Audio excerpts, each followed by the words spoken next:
Be kind to those that are suffering from addiction. It's their journey. But if you can at least help them in that moment, what a beautiful thing that is.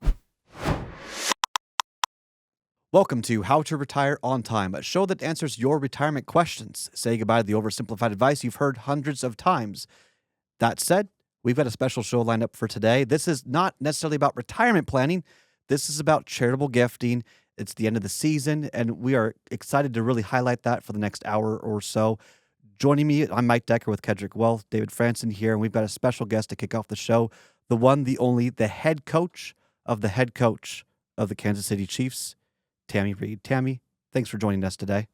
You're welcome. It's good to be on. It's good to have you here, calling in. I know you're very, very busy, so thanks for doing the show and really highlighting the importance of charity. But before we dive into that, I'm just kind of curious. You've got so much going on. You've got so many fun stories. Does your family have like a fun holiday tradition, Thanksgiving, Christmas, kind of this time of year? Well, yes, we have all the traditional things. If and when we get to do them on the holidays, we still do them because we're playing on Thanksgiving this year in Mhm. Dallas. So we won't get to have Thanksgiving till the day after. And we're playing here on Christmas. So we won't get to have Christmas till the day after. But we still do the traditional things at Christmas and Thanksgiving. But we also have some charitable things we do. Since our kids were little, we've always adopted a family from whatever organization that we're working with at the time. I was on the board of Laurel House, a shelter for domestic violence back in the Mhm. Philadelphia area. So we adopted a family or two every year for that, and would the kids loved going to the store, picking out the gifts for the age of the child or whatever. It was a blast. We would have carts filled Mm. because a lot of times they're like 1 to 5 gifts, and we're like, oh, we're getting five. I mean, because we're so blessed that we like to give back. And then now that we're in Kansas City, we also do our Chiefs Women's Organization does Operation Breakthrough, and we also adopt a family for that, and it could have anywhere from 2 to 7 kids, and now my kids aren't involved with it, just me, and so I just Can get all the anyone gifts and it's can anyone do what this kind of a thing? I mean, is it easy just to get connected with the family, or you know how what does? the Chiefs Women's Organization does it just through Operation Breakthrough, but I bet if you called Operation Breakthrough, and you know what, I bet there's a lot of places, homeless shelters. I bet there are domestic violence shelters that if you just call one of those, I bet they have a need for something like that if your family wants to get involved. Yeah, and you can reach out to us here at Kedrick Wealth or just the bottom of the podcast if you're listening to it this way. We're going to include just different ideas on how to serve and give back. The unfortunate reality is here in Kansas City, unemployment is a little bit higher than the national average. That's tough, especially as we're getting into the holiday season when you want to give, when you want to be with your family and things are tight. What's an easy way that people are able to give? Well, we just so happen to have the giving machines going in at Union Station this year, Mm, and they will be there all the way till January 1st. I think they're taking them away January 1st, but that's an amazing way to gift back. And the fun part of the giving machines is it's like a vending machine where you can put your card in and pick an item to donate to. There's like 8 charities in the giving machine, vending machine. And you can pick, like last year we had goats. We had donate socks to veterans, beds for different organizations, baby beds, toys. And hmm the fun thing about that one is that we take our grandkids down there and they have the best time. And we have a probably a higher limit than most people because we've been so blessed that we'll have a higher limit of money that we would like to donate to this machine. hmm And so our grandkids all get to pick 1 to 5 items that they will donate to someone. And the fun part is once you've picked the items, the cards just start dropping down into the bottom of the machine, and you can see, oh, I'm giving a goat to somebody, oh, I'm giving a dresser to somebody, I'm giving whatever the items are in the machine. And that's a fun thing. to do with your family, but also you get to go to Union Station where they are, and there's so many activities there as well. So Mhm. it's kind of like a win-win. You get to do a fun family event day or night, and visit some of the things at Union Station, but also give back to our community. The 6 of them are right here in our community in Kansas City and the greater Kansas City area, and then 2 of them are international organizations. And so you put your credit card in there, you pick out the gift, and then this Yes, is supported by the Church of Jesus Christ of Latter-day Saints. So it is. I don't know how the story came about, but the idea is how do you make Christ-like gifting charity easy? And I can't think of an easier way than you click a button and 100%, correct me if I'm wrong, 100% goes to the charity. The church does not take any money for operational costs or anything. It just, all of it goes to the cause. Is that right? Exactly. In fact, the Church of Jesus Christ of Latter-day Saints, it's my church, don't gives the money for the credit card fee if you don't want to pay the fee yourself. They do all of the operating money. They take care of all that. So 100% goes to the people. And there's items I think as small as $5 if you only have $5, and there's items up to like a few $100s. And the fun thing my grandkids like to do now, and we did this several times, is if you push 777, Mm-hmm. it will donate one of every single item in the machine. And I think there's like 35 items, maybe. I can't remember from last year, but Yeah. just to watch the kids watch those go down and they count them 1, 2, 3. It's so much fun. And the joy that they get from doing something like that is what makes my heart so happy to see that our grandkids want to give back, and they can do it, through these machines. They're amazing.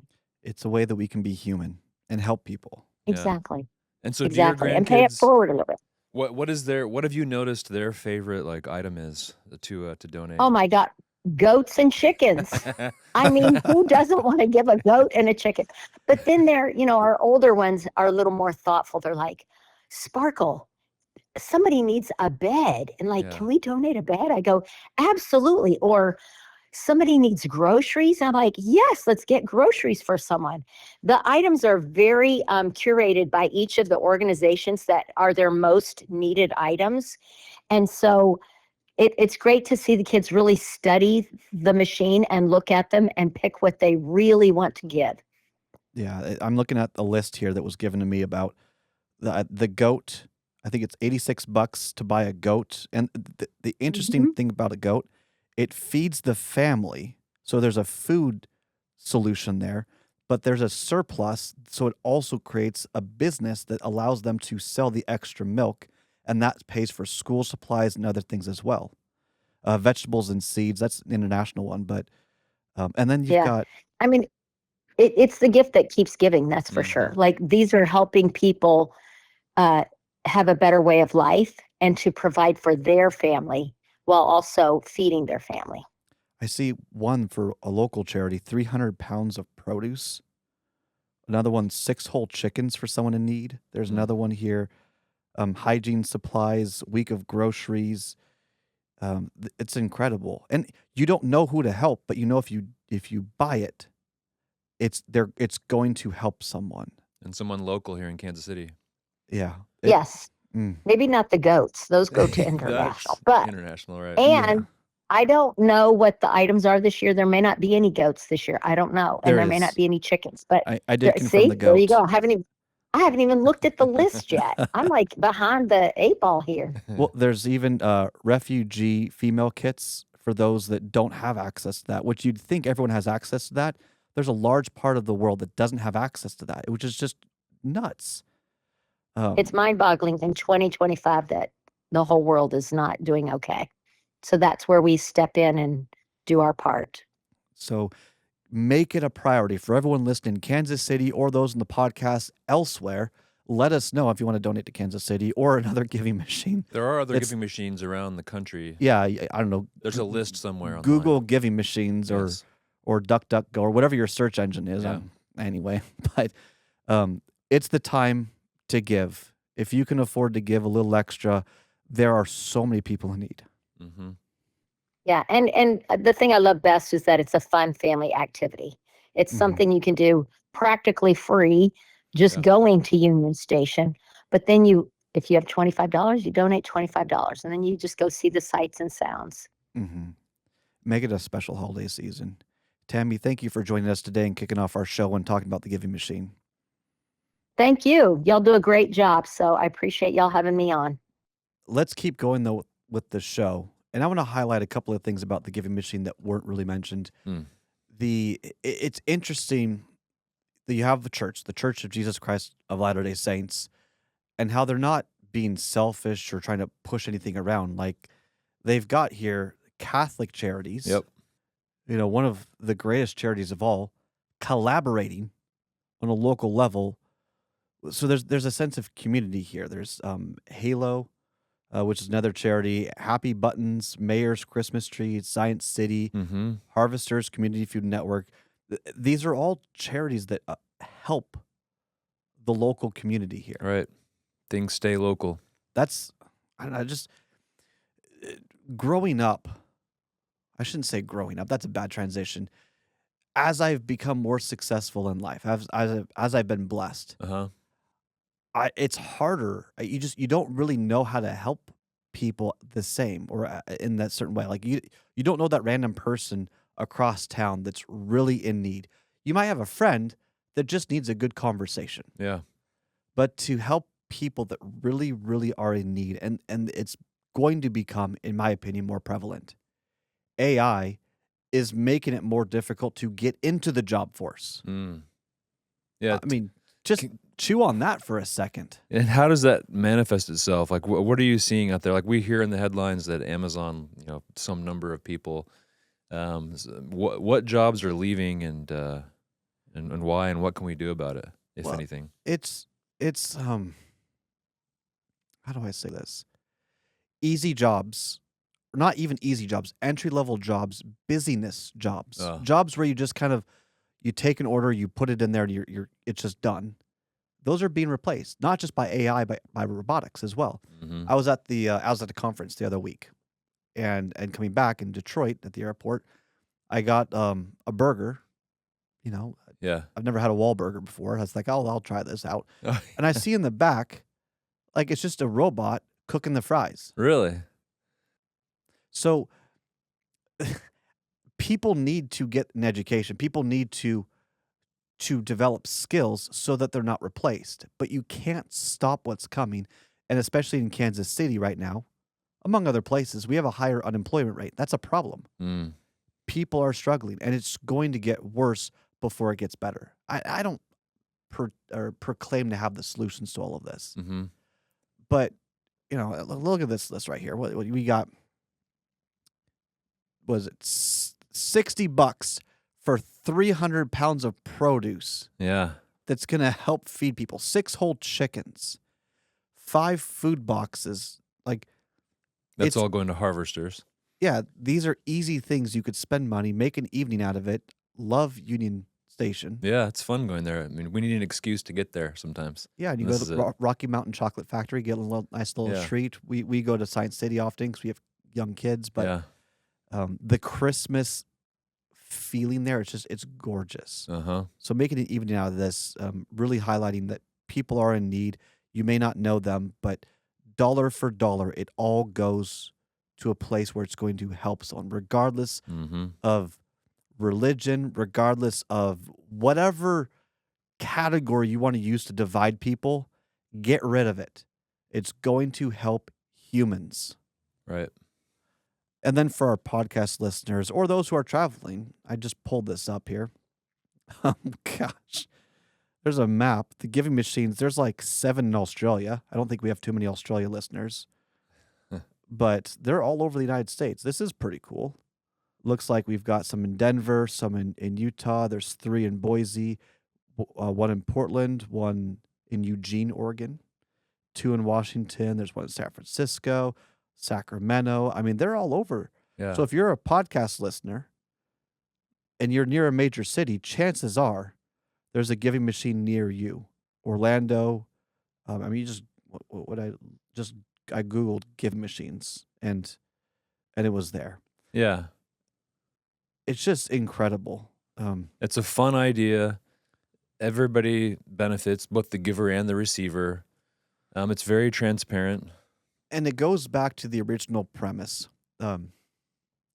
Our mission here at Kedrick Wealth is to help people develop a healthier relationship with money. What is the purpose of your money? It's not to become the richest person in the graveyard. Mm-hmm. Who cares? Yeah, at that point, yeah. It's yeah. Even the wealthiest person that dies, someone's going to be wealthier at some point eventually. That's called inflation. Yep. Like, Isn't Elon Musk set to become the first trillionaire if everything goes right with his new contract or I agreement? think he already got that. I don't know. Yeah. Just ridiculous. But anyway, it's just wild to hear, trillion associated with one person. and just not to defend him or anything. Sure. It's not like he's sitting on $1 trillion of cash. No. Yeah. That's a good It's stock. clarification. And if he sold it all, it'd tank the company. Yeah. Like Jeff Bezos isn't sitting on his billions of dollars in cash. Yeah, he's got a lot of money from the dividends paid out from Amazon or whatever, but their assets are illiquid in some sense. It's tied up in a company. So it's, I think some people misunderstand that valuation process, but regardless, they've got a few extra bucks. Yeah. But so do we. Right. What's the purpose of your money? There's been an interesting theme the past couple of weeks as we've been doing retirement plans, where I'll ask someone, say, well, what do you want to do in retirement? I don't know. What do you mean you don't know? Well, I'm retiring because all of my friends are retiring. Are they happy in retirement? No. So why do you want to do what they're doing, which is miserable? Why would you retire and end up worse off from a mental standpoint, from a physical standpoint, from an intellectual standpoint? Work is actually a good thing. And if you think about it, can I nerd out a little bit? I mean, we got the time. Let's do it. Okay. Yeah. So what's the purpose of your money is the premise. We want a healthy relationship with money. Forget about money for a second. What about your time? What's going to give you purpose with your time, your most precious asset, a limited commodity? You can't buy it back. What are you going to do with that? If you think about it, well, let's say work is 75% of your time, and then the 25% is divided up into your romantic relationship, your family relationships, and your friends. That's 25% or so. And work is the rest of it. What are you going to replace your work with? A lot of people say, well, I'm going to busy myself with various things. Well, with what? What are you going to busy yourself? Clean the house? How many times can you clean your house? Yeah. How many times can you cut the lawn? How many times can you go golfing or fishing? Mm-hmm. And so when you start asking questions, you can start to have a more holistic, healthy conversation about your time and your money. For example, I don't want to have an existential crisis conversation here, but Okay. what's the meaning of life? Oh. That's not going to help anyone right now. This is No. a podcast show. They're listening in it. We could debate that for hours. What's the meaning of life? Why are we here? Where did we come from? Where are we going? Right? These are existential conversations. Well, let's save that for religion for a moment. And let's then take a neuroscience perspective and reverse engineer the feeling of purpose, Okay. the endorphins that make you feel like you have purpose. There are 3 of them: oxytocin, serotonin, and dopamine. That's all in your body. Your body makes that. Your body produces these medications, Okay. and they feel great. Mm. So serotonin is something your body produces. It's an endorphin when you're connecting with someone. All humans are hardwired to connect. Mm. So when you connect with a family member, with a romantic relationship, with a friend, it feels good. When you're rejected, it hurts. Those are the other drugs: norepinephrine, testosterone, cortisol. You don't want those. You want the serotonin, the good connection. Well, how do you build the connection if you leave work and you end up sitting at home alone? You don't develop it, so you're going to feel a sense of sadness, a sense of emptiness, because this endorphin that's supported you, that's given you the sense of purpose, is gone. How about dopamine? Dopamine is felt when you accomplish something. You've won. at work, you close the deal, you solve the problem, you connected two teammates that were bickering, and now they're okay again. Like there's a sense of euphoria from dopamine. Oxytocin, another euphoric feeling when you get these experiences in a healthy way. So you either have to take the work side of things and develop other activities of intellectual pursuits, of giving pursuits, and the list goes on to structure and design it so that the activity itself gives you a feedback loop, gives you these endorphins. You will then feel a sense of purpose. Mentoring is another one. Uh, How are you going to leave your legacy?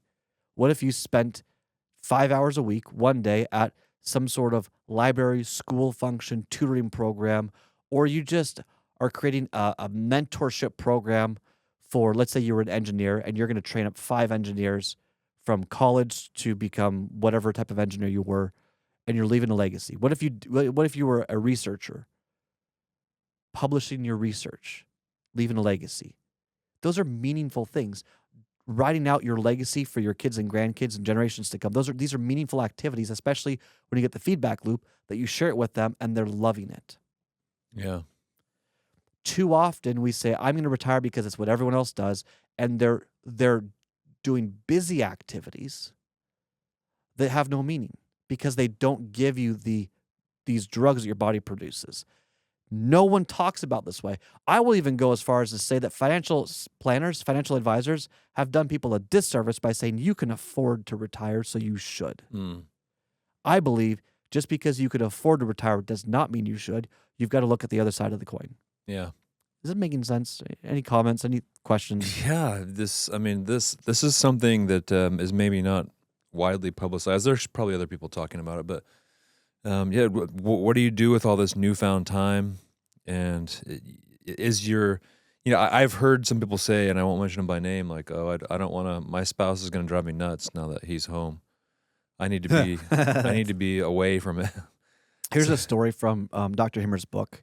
It was a general that retired, and his wife ran the house. So they're both kind of generals. One was a general in the army. The other was a general of the family. Hmm. They both spent very little time together as the kids were raised. They were both very, very busy. He retired. He came home, and there was a lot of tension there, if you will, because he wanted to run the house. She was already running the house. A lot of contention. Mm. But their plan was, well, they're going to get on a nice road trip, rent the RV and go out and see the sights. It's the first time by the time they made it to Texas, because they started in the South and made their way to Texas, they already had divorce attorneys on the line. Yeah. They were set up to fail. Right. And it was because our history, our experiences shape our habits. Our habits, a behavioral pattern, shape our habitat. And sometimes you've got two alphas in a habitat that don't want to exist in the same habitat. Mm. That's a problem. Yep. These are things that are not talked about enough that need to be addressed. So going back to this idea, well, you're supposed to retire so you can busy yourself with randomness. That's not necessarily a good thing. And I want to give everyone listening permission to keep working. If you want to keep working, keep working. Yeah. If you're laid off because of ageism, which is a very real thing, who cares? Get another job. Yeah. That's okay. People will see the wisdom in what you do and hopefully will welcome you to the fold and keep working. It might be kind of freeing too to be working on your own terms. Like, hey, I don't need to be doing this, but I'm doing it because I want to. Maybe that's a different. That's the cool part. So now Yeah. let's rope this back into gifting Hmm. for a second. I've had several conversations where the person wants to keep working because they love it so much. Mm-hmm. And they say, well, should I work for free? I say, why would you ever work for free? Because I don't need the money.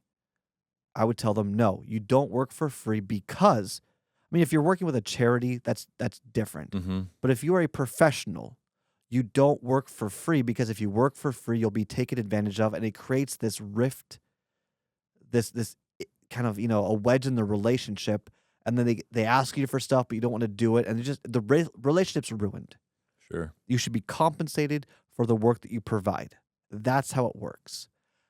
But now you have more money, and as you continue to work and you have more money, you have more opportunities to gift. Now, you got to be smart about this from a tax standpoint.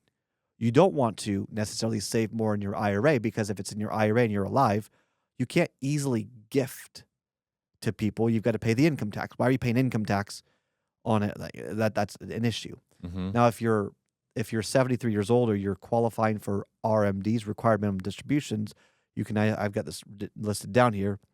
You could donate up to $108,000 or so. Check the tax year to 2025, 2026. Oh, But around $108,000 or so of your RMD to a charity, not pay taxes on it. The charity gets all of it. and that can come out of your traditional IRA. Mm-hmm. Wow. That's like the only way you can really gift from an IRA.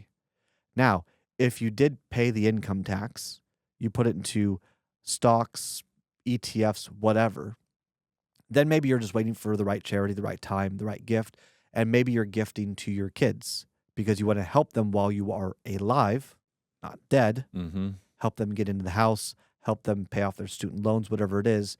Maybe that's your version of a gift. And the annual gift tax exclusion, $19,000 per recipient per person, or $38,000 if you're a couple. Okay. No reporting needed. That's kind of nice. Yeah. But if you want to gift more, you can. You just have to report it. I think it's Form 709 of the tax code. You're just gifting part of your estate exemption. Yeah. A lot of big words there. Yeah, that's why you work with a tax professional. But you can gift more now, and it's cool. I mean, if you sell the security, right, you might pay some capital gains, but you can help right now, or you can just put assets into a growth portfolio, and then you gift it without selling it to a charity. They don't pay capital gains tax. They're a Right. 501c3. Yeah. So, what if your purpose is to continue to work, continue to create wealth, so that you're able to gift it when you want?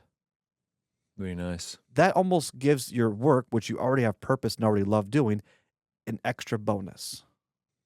The cherry on top. I mean, why wouldn't people want to do this? Yeah. And it's okay if you don't. I mean, if you want to go golfing, let's talk about that real quick. I don't want to bash people that enjoy golfing. Yeah. Golfing can be a very productive thing, or fishing, or any hobby, sewing, quilting, running, or exercise. It could be traveling. Anything could be a productive exercise, a productive activity. The difference is, are you wasting time or are you growing?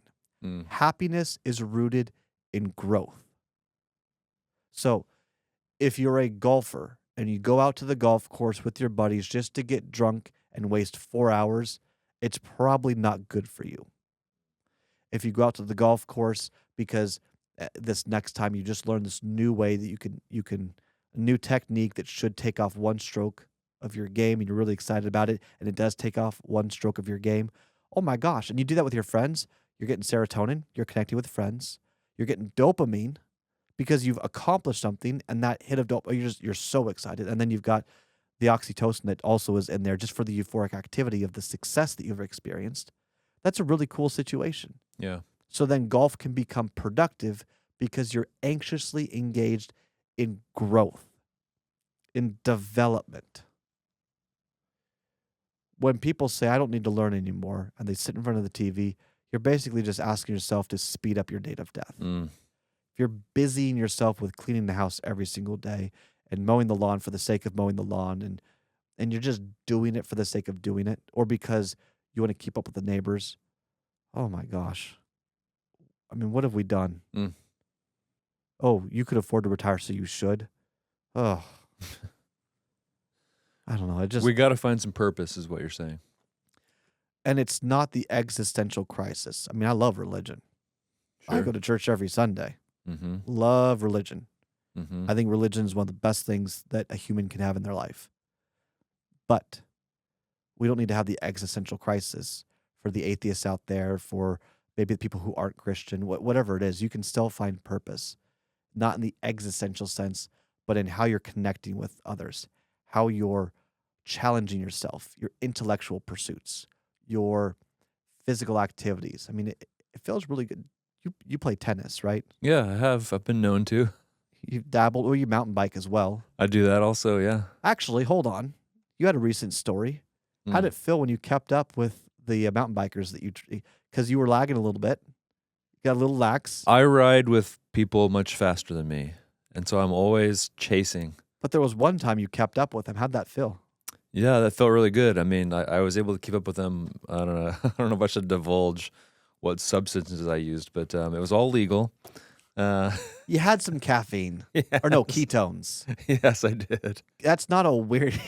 Let's not suggest it was anything weird. There was nothing nefarious. Yeah, some ketones mixed with some caffeine. But anyway, You've never had ketones before. And for No. those who don't know what ketones are, it's just something that professionals or enthusiasts use yeah, as a caffeine substitute to help your endurance exercise. yeah. Consult your medical professional or a dietitian or just read the label. It's a healthy thing. But I used that, and I kept up, and years I've never kept up, and then I did this time, and it felt really good. Yeah, new I have to admit. experience. Yeah, it was. I loved it. So anyway, when it comes to purpose of life, charitable gifting, helping others, we're not here competing against people. Mm. We're here on our own journey to grow, to develop ourselves, and then our abundance, maybe part of it can be used to help other people. Yeah, isn't that great? That's the moral of the story. If we had anything today, I think that would be today's conclusion on at least the charitable gifting. Yeah. Now let's talk about tax strategies. Okay. Okay, so a lot of people, they'll say, I want to minimize my taxes. You can't gift your way to wealth. You can't deduct your way to wealth. So let's just have some fun for the rest of the show talking about tax strategies. Okay. Okay. So, in my opinion, just my opinion, Mm-hmm. investment management is a wonderful thing, and we're very proud of our performance. We're very proud of how we manage our money.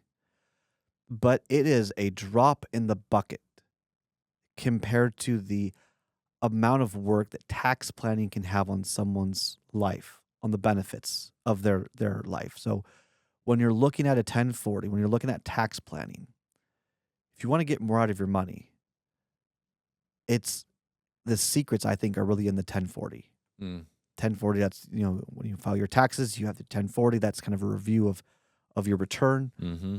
Understanding the differences of how you structure your portfolio and where the money is going to go is huge. Whether it's for gifting purposes, whether it's for your spending, whether it's for you helping your kids, whatever it might be. Huge differences between ordinary income versus qualified, or ordinary dividends versus qualified dividends. People don't know Yeah. the difference. Yeah. One's taxed at ordinary income, one's taxed at long-term capital gains. And it's how you invest in your dividend portfolio, how you structure the portfolio, that's going to determine the difference. Yeah, you were showing me this earlier today here in the office, and my eyes got big.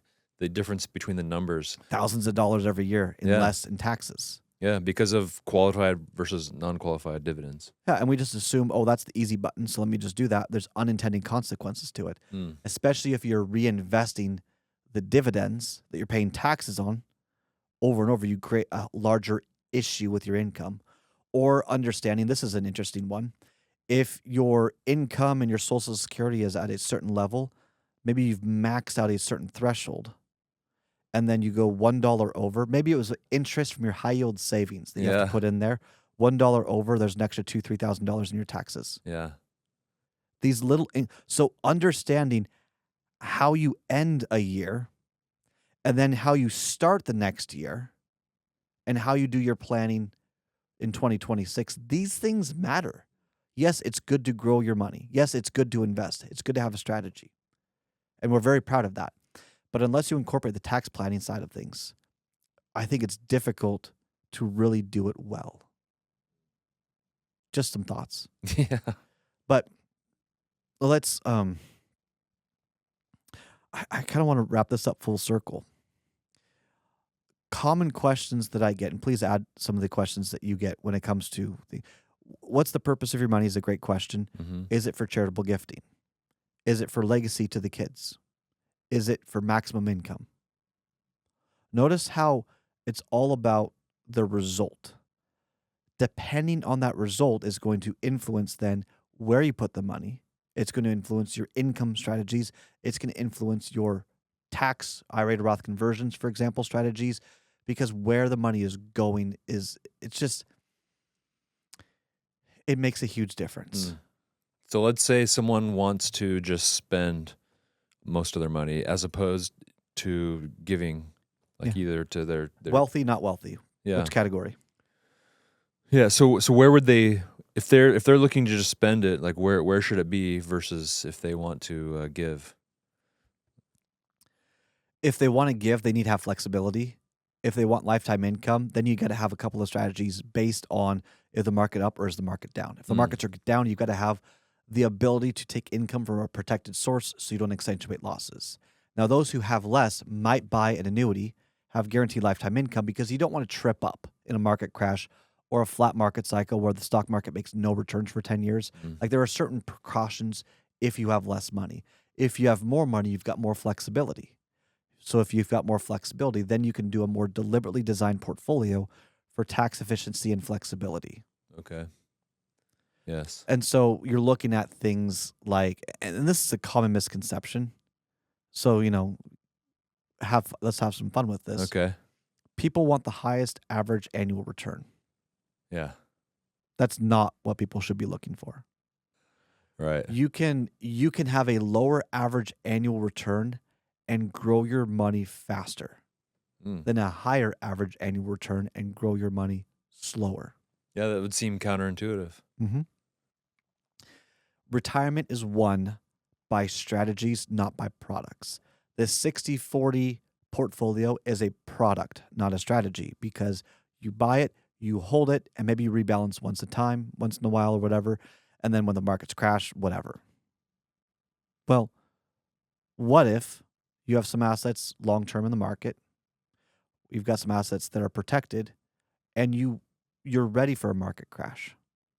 Take income from a protected source. Your other accounts are down. You're doing more IRA to Roth conversions because if $100, let's say a stock's $100, it's now down at $50 a share. You can get twice the amount over from IRA to Roth. You pay taxes out of another account, so you're not accentuating the losses. You just 2x'd your IRA to Roth conversions and pay the same amount of taxes. Those are cool things.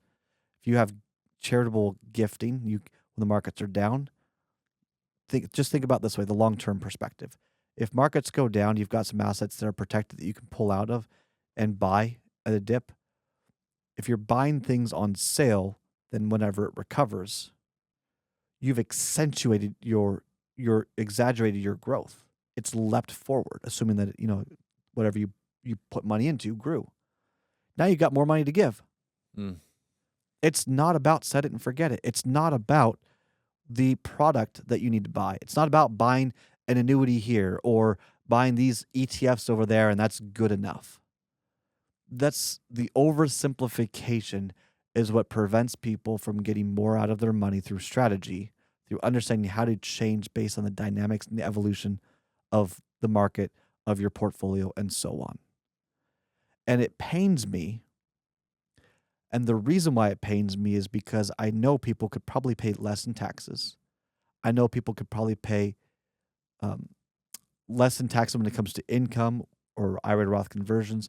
They could be growing their wealth probably a little bit better, more strategically. It's just when there's more that could be done, why wouldn't you? And the answer is because you just didn't know. I mean, do you remember the first time when you came to work here at Kedrick Wealth?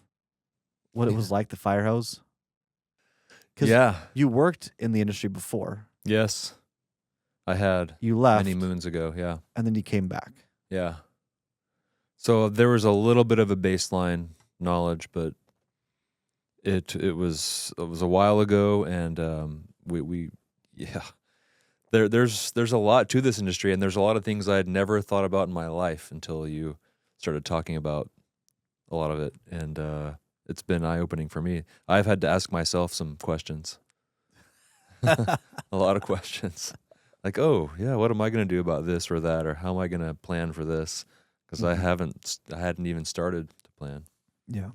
So, in kind of wrapping up, I would say this section, of today's show, there's a certain sequence that must be followed if you are to shape your retirement or potentially not retirement. Maybe your retirement is really you continue to work. Whatever your encore is in life.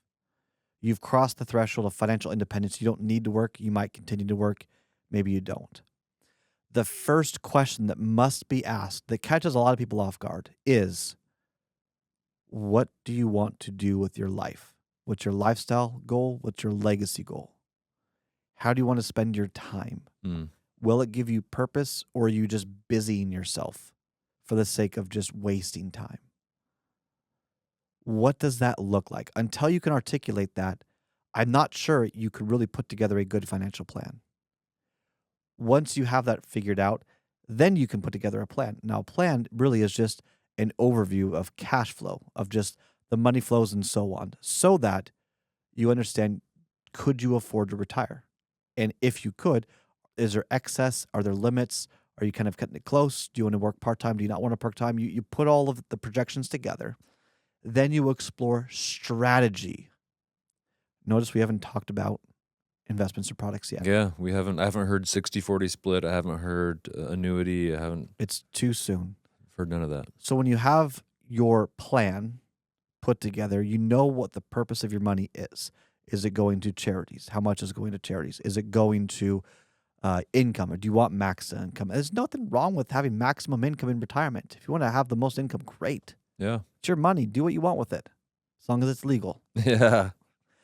And then you've got the strategies, which is how do you accomplish your financial goals more efficiently? This is where you break down hey, I want to be charitable next year. Great. Here's how we're going to take your income and accomplish your charitable goals next year specifically so that it's more tax efficient. Mm. And then the year after might be a totally different income strategy. Having that flexibility, that the ability to dynamically adjust based on what you want your money to do for you is essential, in my opinion. Mm-hmm. And then once you've figured all of that out, you can then start talking about investments and products you may want. Yeah, and not everybody does it in that order. No. Usually it's, all right, here's the portfolio. Here's the strategy. We're going to grow your money. Here's how much you can take as income. Here's an annuity. Here's what the lifetime income is. Can you live off that? Great. Here you go. Sign up today. Yeah. Here's a privately traded REIT. It's going to pay this much cash flow. Does that work for you? Great. Here's private credit. It pays this much right now. It's almost like ignore the fact that when markets shift, this could be disrupted. No. And markets will shift. We do know that, right? Oh, yeah. It happens. It can't be predicted. It works until it doesn't. Yeah. Simple truth. Mm-hmm. So that's how it has to be done. And for everyone, podcasts or otherwise listening, there's still time in the year to put together at least a plan so that you're able to make good year-end planning decisions, whether you do IRA to Roth conversions, maybe you don't do IRA to Roth conversions. Maybe you've got a little bit of room for charitable gifting. Maybe you should do a qualified charitable distribution so that your RMD doesn't bump you up to a tax bracket and cause some sort of issue. There are so many questions that need to be asked. If you want to discover what that is, go to retireontime.com. Click that button that says Discover What's Possible. That simple. Retireontime.com. Visit there tonight, tomorrow, whenever's a good time for you. Retireontime.com. Click the button. Schedule a 30-minute call with me. And let's talk about your lifestyle and legacy goals. Let's talk about charitable intent. Let's talk about what you want your money to do for you, your lifestyle and legacy goals. And then eventually we'll get to the appropriate investments and products for you. Yeah, I was just gonna say, during that 30-minute call, are you gonna mention any product names or any? No, I mean, you might have a question, but no, it's too soon. Yeah. I mean, would you feel comfortable talking to a doctor who says, all right, so here's a drug. I think you're going to want it. Now, what's hurting again? Yeah, all right. No doctor's going to do that. No. They need to first diagnose, and then they can put together a plan with some kind of prognosis, right? Yeah. I mean, hey, I'm hurting. Where's it hurt? Okay. Has anything happened recently in your life? Has this been a reoccurring issue? Yeah. Let's run some tests. Like they want to figure out the problem before they solve it. Mm-hmm. In finance, we got to figure out the problems. There's no such thing as a perfect investment, product, or strategy. There's no such thing as a riskless retirement. There's always risks.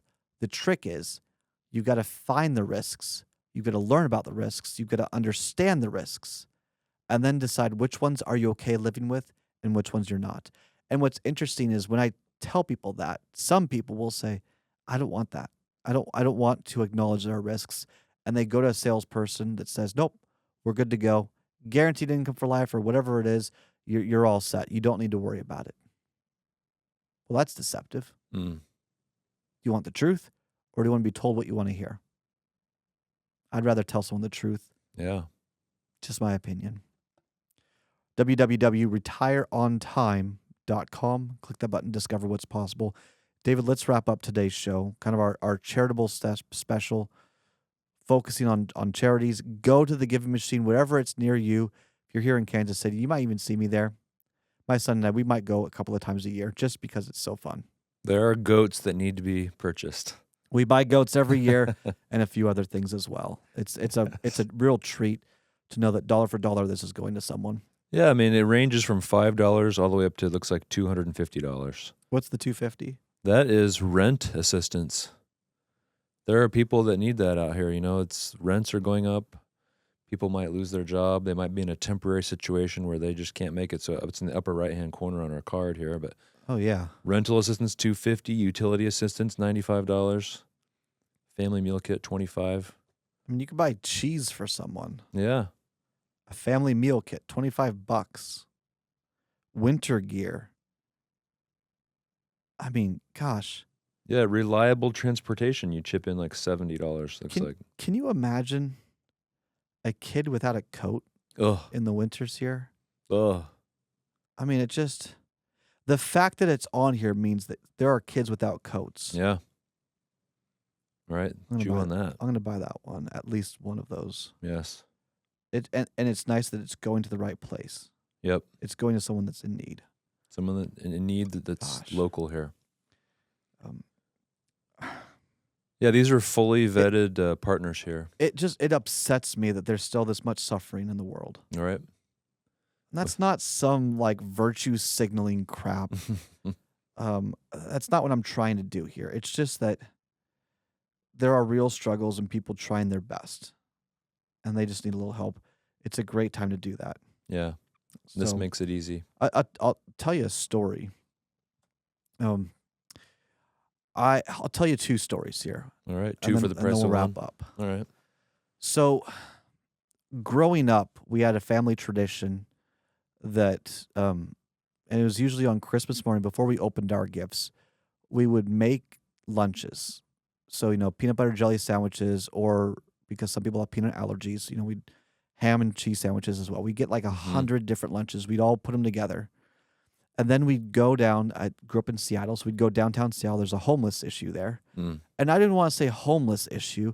There are people that are struggling, that just are down on their luck. They are homeless, and they're just trying to get back on their feet. And then there's the addict issue. People that are they are slaves to a drug. And the idea that they can just get out of this addiction is ridiculous. Yeah. I don't think most people understand how difficult it is to fight an addiction. I'm lucky enough, I have not had to deal with addictions. But if you really understand addiction and addiction recovery, I mean, these people, it's basically like you're in a canoe throwing marbles at a battleship, expecting that you're going to take it down. Mm. It is difficult. It is incredibly difficult. And so the fact that they're there and they're in these positions, that's really tough. And so we would do what we can, and we would feed the homeless, right? Or those that were suffering from addiction. Yeah. And if you think that, I'm being a little bit verbose here, but if you think, oh, well, they made dumb decisions and they picked this addiction and it was their fault, you don't understand addictions. Addictions choose you. Life is hard. There's a kink in your armor, and sometimes your kink could just happen to be associated with that addiction and overcome you. Some people just don't have that deal. They don't have to deal with that. Right. So be kind to those that are suffering from addiction. Anyway, so we would go to these people.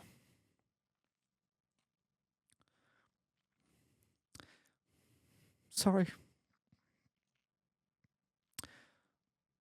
And when you look them in the eye and you're helping them, it's so it's so interesting because you don't know what to do. You don't know how to help them, and you Yeah. really can't save them from it. You are it's it's their journey. But if you can at least help them in that moment, what a beautiful thing that is. Yeah. I mean, I'll tell you what, if I could walk up to someone and just heal them from their addiction or whatever it is, I'd do it all day long. Yeah. I don't have the power to do that. It's going to be their journey, and there are things that can help them along that journey, but it's still going to be their decisions. But just to alleviate another human with that, it was a very, um, it was an impactful part of my childhood. Hmm. Whose idea was it to start this tradition? My dad, Hmm. and we did not want to do it at the beginning. We really didn't. It's uncomfortable. It's Christmas morning. We want to do other things, but that's the morning when everyone's at home, and so they were more in need of just some help. Yeah. So, yeah, kids are selfish. We didn't want to do it. We were forced to do it, Mm-hmm. but it really shaped a big part of my childhood. Yeah, clearly. Um, so when you're looking at the giving machine, it's a like that, and maybe you go down to downtown Kansas City, or you go down to wherever you are listening to the show, and you help with a soup kitchen or any other place and help people. It changes you for the better. It Mm-hmm. really does, because it's not about status, it's not about wealth, it's about two humans connecting. Um, but the second story I wanted to share is the inverse of it. So I'm just some stupid college kid. I shouldn't say stupid. I had a full ride academic scholarship, but I was a college kid on a break, and I decided I was going to fake being homeless for a day. Mm-hmm. I wanted to understand the other side. I've helped the homeless. I've fed the homeless. Like, I've done this. I wanted to see what it was like if someone perceived me as homeless. Mm-hmm. And so, I went to the thrift store. I got some crappy clothes that didn't really fit me very well. I rolled around the dirt, and I went down. I was again living in Seattle at the time, so I grew up. And I just walked around with a sign that said, I don't need food, don't need anything, just want a friend." And I just sat down on the side of a road with that sign.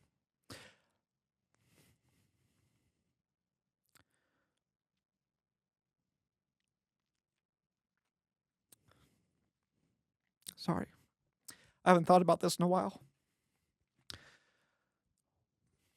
What was so interesting was everyone that walked by knew I was there. Mm-hmm. I knew they knew my presence. And no one was making fun of me or belittling me. There was no negative sentiment towards my current situation, which, for all they knew, I was just in a tough spot. But it was very apparent because they didn't know how to help. They just walked by. Mm-hmm.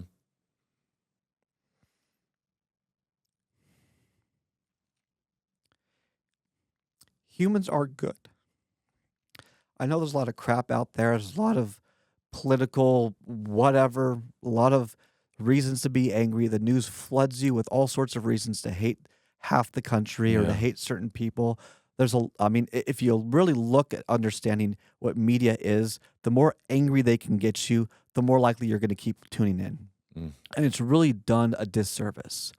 But when you get two people together, regardless of background, regardless of beliefs, regardless of anything, and you just look at them and you think, just imagine them smiling, just imagine them laughing, telling a joke. Mm. Humans want to be good. Humans are inherently good.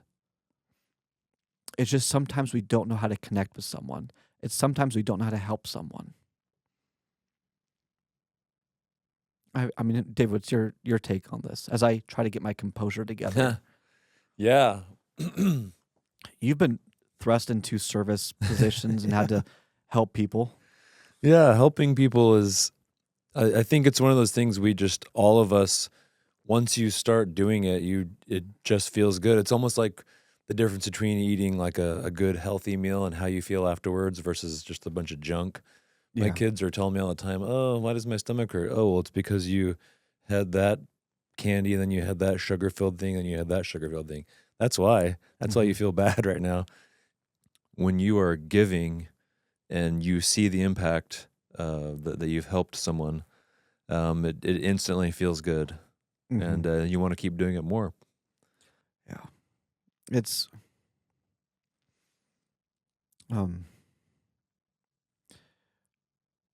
I mean, I'm a Christian, so I'm just going to say it's the most Christian thing you can do is to help lift someone else's burden. Yeah, absolutely. So, a couple of highlights to wrap up the show today. Our annual more emotional show. I almost got through it without tearing up, and it happens, whatever. But if you don't know how to help people, look up the closest giving machine to you. 100% of whatever you put in there goes to the cause. Yes. That's rare for a charity to do something like that. Yeah. And that's coordinated with the different charities. It's a conglomerate kind of effort here, which is really, really cool. If you want a more interactive experience, one of my favorite, at least here in the City area, is called the Flourish Furniture Bank. I want to give them a shout out. Yeah. There are people that were down on their luck. Many women were abused and had to leave tough situations. It's them and their kids, and they're getting their apartment, but they or their new house or whatever their living situation is, but they can't afford furniture. Do you know about this place? Yeah, so they were part of the Jeez. Giving Machines last year, Mm. 2024. They're not on the list this year, but People go there yeah, and they get beds and couches and plates and everything they need yeah, to to furnish like a start home. over. Yeah, yeah, what a great thing! It's needed, and there's someone out there's a resource there Yeah. that coordinates it. You can just Flourish Furniture Bank, Google it. You Yeah, can donate your time. You can help families.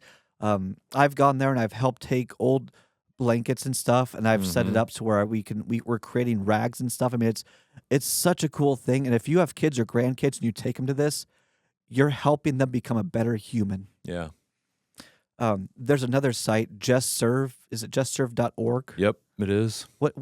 Just explain what that is. JustServe.org. It's not only is it a web page, but it's also an app you can download, and it is a listing of all of the like charitable needs. So if you have some time that you want to volunteer, you can go on there and then just scroll almost endlessly through all the needs, and sort of like an aggregator for service Of charities, of nonprofits, Mhm. of service opportunities, opportunities. Yes. and So so on. if you whether you're an individual, a family, or a big group of people, like we're Mhm. looking for something to do, you go there.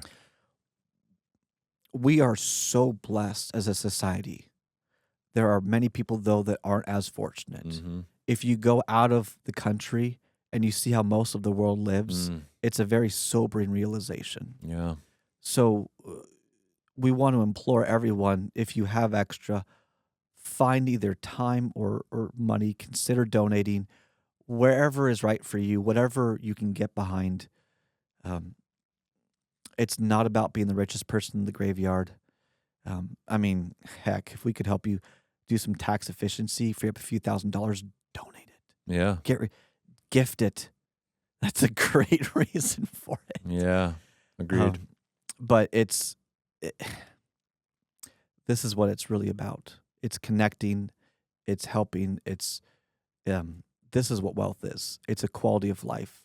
It's not about more money.